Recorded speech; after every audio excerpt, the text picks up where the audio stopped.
नमस्कार बंधुरा माয়ের হেসেলে আপনাদের স্বাগত জানাই। আজ চলে এসেছি পমফ্রেট মাছের ফ্রাইয়ের রেসিপি নিয়ে। তার জন্য নিয়ে নিয়েছি 2 পিস পমফ্রেট মাছ। আমি ভালো করে কেটে ধুয়ে নিয়েছি আর গায়ে এইভাবে 3টে দাগ দিয়ে নিয়েছি।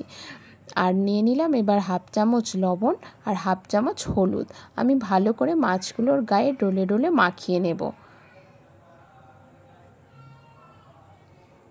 আপনারা সব কিছুতেই একটা মশলাও রেডি করে দিতে পারেন, কিন্তু আমি এইভাবেই করেছি। আর নিয়ে নিলাম এখানে একটা হাফ চামচ পাতিলেবু। পাতিলেবুটাকেও আমি ভালো করে রস নিয়ে আমি মাখিয়ে নেব। আমি যেভাবে করেছি আপনারা বাড়িতে যদি এইভাবে একবার ট্রাই করেন তাহলে এর স্বাদ হবে রেস্টুরেন্টের মতো। তা আমি পাতিলেবুটাও মাখানো হয়ে গেল। এবার নিয়ে নিলাম আদা রসুনের পেস্ট আর কাঁচা লঙ্কা আর ধনেপাতা বাটা। এগুলো ভালো করে আমি মাছের গায়ে মাখিয়ে নেব ডলে ডলে। সব কিছু এবার মাছের গায়ে আমি ডলে ডলে মাখিয়ে নেব।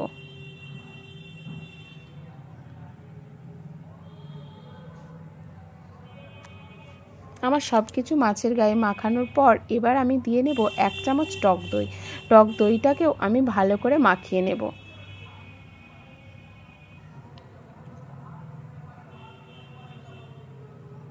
তো সব কিছু আমার ভালোভাবে মাখানো হয়ে গেল। এবার আমি ফ্রিজে 30 মিনিটের মতো রেস্টে দেব।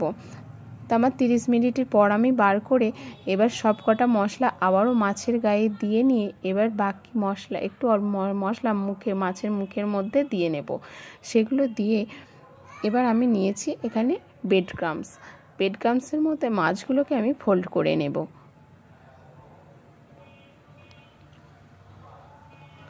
ভালোভাবে এইভাবে ফোল্ড করে নেব।